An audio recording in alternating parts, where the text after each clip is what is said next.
What's up guys, I'm Nate and welcome back to another video, and I'm starting with editor me in the middle of the project because I couldn't get it done. You're probably wondering, Nate, not finishing a video? That seems very different of you. Well, it's probably happened before, and that's why most videos that I probably made don't get posted, but this video is going to get posted because this video is about why modding a PS2 in 2022, well actually this video is going to be posted in 2023 because this is being recorded the day before 2023 happens.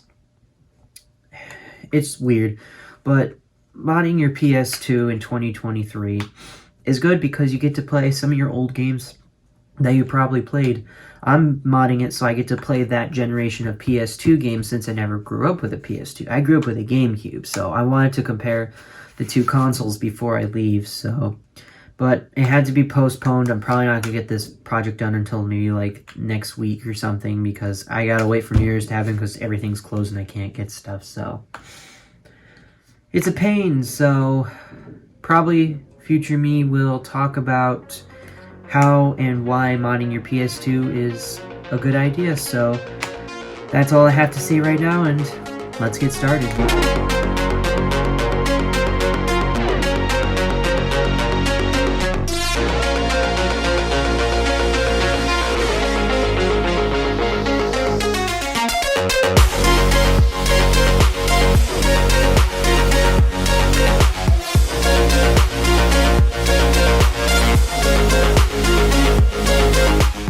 Alright, I'm going to try to focus on my notes here because I don't want to ramble on for too long because this video is already long enough already. I think this video is already around 10 minutes that I'm recording this, so let's try to make this short. So this video is going to be a very messy, put together shot thing.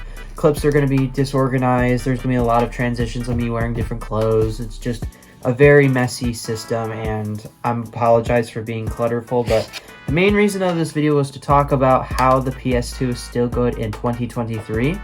And it is. You can fully modify your PS2 and play games on its original hardware via using the hard drive bay in the back. And I think it's a very good idea to do that if you're not comfortable emulating games on like a modern computer or something, but you want to modify your home console to play games that you don't even have to put in a disc. And the reason why I wanted to do it is I wanted to get the idea of the PS2's generation from like 2000 to 2006, I think was like the big generation for it before the PS3 came out.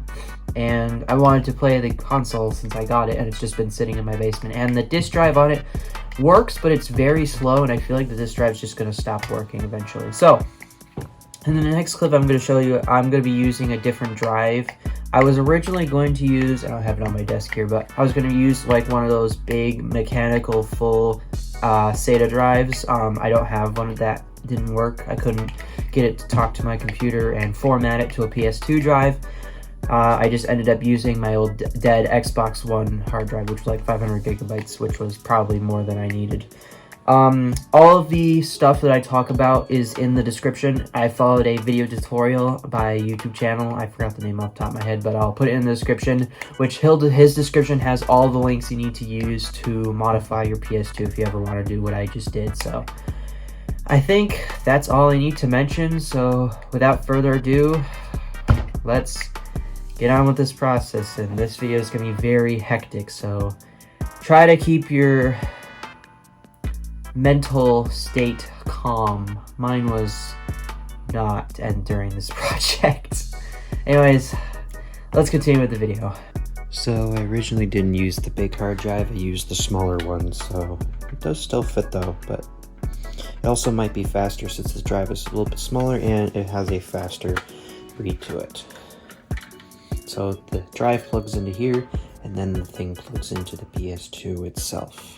So this project was going pretty well so far. I got through most of the setup, and then as I was recording this, I kept getting to this memory card slot and kept getting stopped by the memory card format. Failed to bind MagicGate file to the memory card error. I had no idea what this error was, so I just tried doing it over and over again by reformatting the memory card.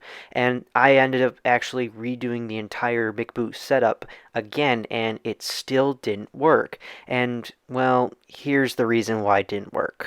So, the moral of the story is I've been doing some research for about half an hour, and Moral of the story is I just need a MagicGate PS2 memory card that has the MagicGate technology built into it, and obviously just this one just doesn't have it in it, and it's just one of the cheap ones you can buy. It's 16. It's a nice memory card. It's just it won't work in my situation. So fortunately, I'll have to wait until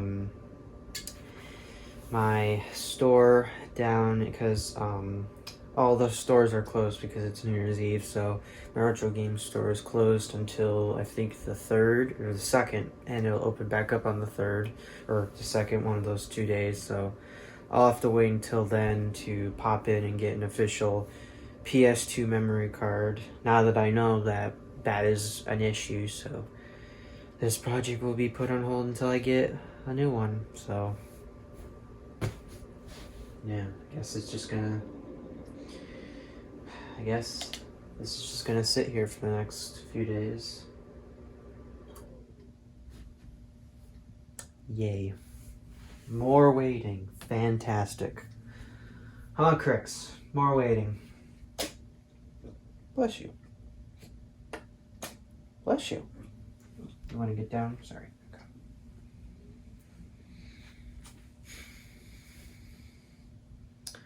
Well, okay.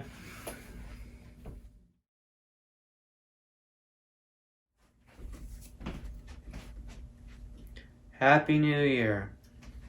I got a different memory card. You could tell it's an official MagicGate memory card because number one, it's by Nyko, which is an official brand of PlayStation. Has the PS2 name written all over it. It has the MagicGate symbol. Let's see if this card actually works. And yes, it is a new year, by the way. Welcome to 2023. This year's starting great. I've already lost a package in the mail. And I probably won't be able to get replacement until I leave. So yeah. Let's see if this memory card works. Let's see if this works. Yay! Okay. Jesus Christ, I don't have to go back. Hopefully nothing else fails during this project, because this is the only thing that was stopping me, was this stupid memory card issue. Jesus Christ. It's only an 8 megabyte card, but it's fine. Again, I'm only going to put...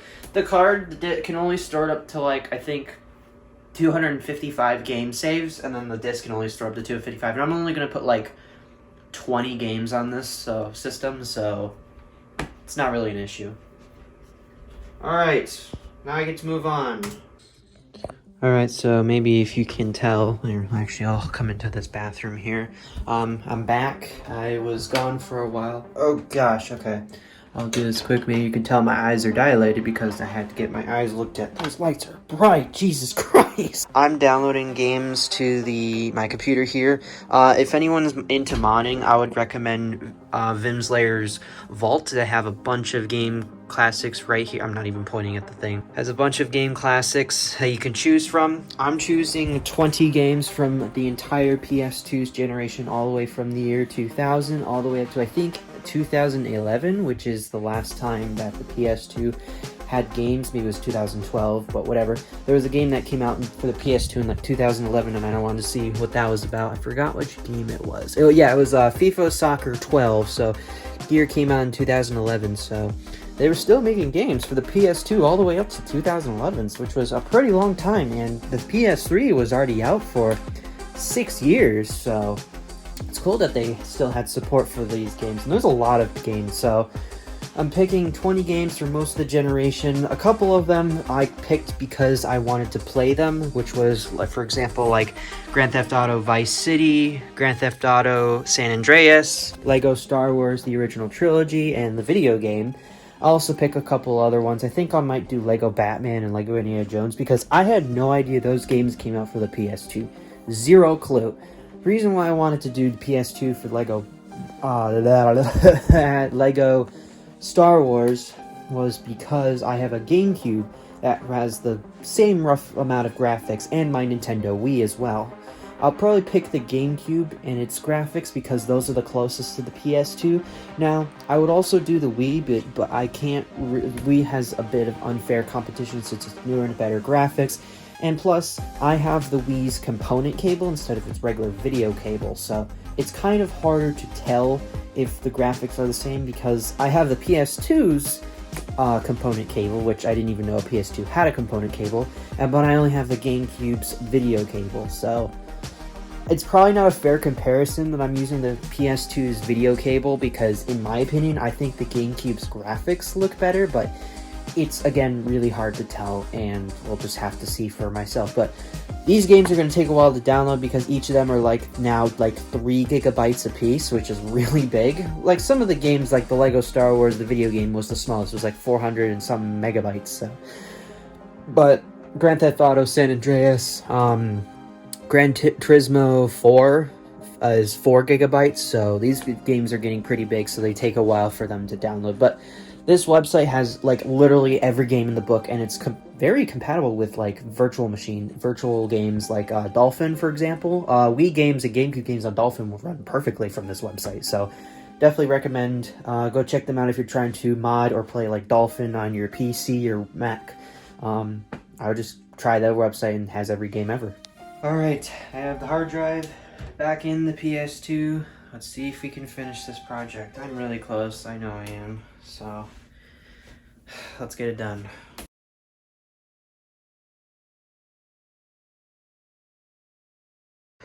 Alright, I'm back. I'm not blind anymore, so hopefully I can actually see what's going on and actually tell what's going on. So right now I'm copying the last 4 games over to the hard drive, and then I will pick the hard drive back out and put it back in the PS2. The PS2 is back in its respectable place downstairs on the shelf next to the GameCube, and I'll show you how easy it is to run games. So I'll let this finish up. And the cool thing about adding games is you know what device to use to add games, because if you look closely, that's a little PS2 right there on your little desktop WinHip. And so that's the application you use to add the games to the hard drive. As you see, there's the hard drive being run right now, and it's copying over the 3 or 4 games that's left. And then I'll pop them in the PS2 and boot the PS2 back up downstairs when they're done. Alright, so now that the PS2 is back in its respectable place, I'm going to boot it up. But it's not going to boot up like it normally does. In fact, actually, I'm going to pump up the volume here real quick. Should be good enough. So, you could probably look up what a PS2 startup looks like on YouTube, and it'll show you a bunch of videos. But this is what it does now when you boot up the PS2.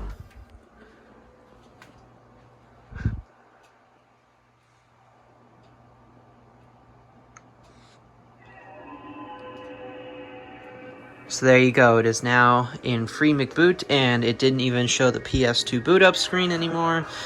So now you could go down to the PS2 loader. I'm going to try to do this one-handed. Hit X, it's going to open up the game lists here in a second. Once the drive kicks up, there it goes. Drive is now engaged. OpenPL will load up, and there you go. There's the 9 games I've put on this PS2. Let's see, they actually all went through. 1, 2, 3, 4, 5, 6, 7, 8, 9. Yes, they did. Alright. And they're in a order, I think they're in alphabetical. Okay, so that's how they work. So they list them alphabetically. I'm probably you can change it. So then after that, you can go through and select any of these games. I'm going to pick Lego Star Wars, the video game, because I have not tried booting a different game than Original Trilogy. So we're going to click that. You're going to click X to run the game. It'll start. Then, in a couple of seconds, it will actually start loading the game. Once it goes through its startup process of finding the game, then the game will start right up. And you're playing Lego Star Wars. I'm going to mute the volume or else I'm going to get copyright here. Future me. Alright, now that the music is muted, as you can see, it is loaded up exactly how it's supposed to be. I'm going to try to control this all one-handed here. This is not going to work very well. We're going to load new game. I muted the sound. You can also see how fast the game loads now that it's not loading off of a disc. It's loading off of the drive itself. And it looks pretty good. Now, I do have the component cable in it, so it does have the advantage of having the better graphics in it. So, as you can see, it actually does look pretty good for its age. Is that it? I think that's it. I think we're at the end of the video. Oh. Alright, that's one video down. 2 more to go. That's not a joke either. I have 2 more videos to film and edit, and some of the stuff I have to wait until it gets here. Wait, what was the other video I had to film? I know the first one, but what was the second one? Oh, it was that one. If you're interested in learning about doing any of the stuff that I did in this video, the video that I watched to tutorial will be linked down in the description, and all the links for all the stuff that you need will be in that video description as well. If the guy's channel that I linked, he did an amazing job. Even though this video is like 5 years old, it still is up to date and it still works on your PS2 anyway. So that's all I have for now. Thanks for much watching. Like, subscribe, share this video with friends, family, and friends. Talking is hard. I don't know why I'm talking fast. And until next time, peace. High five.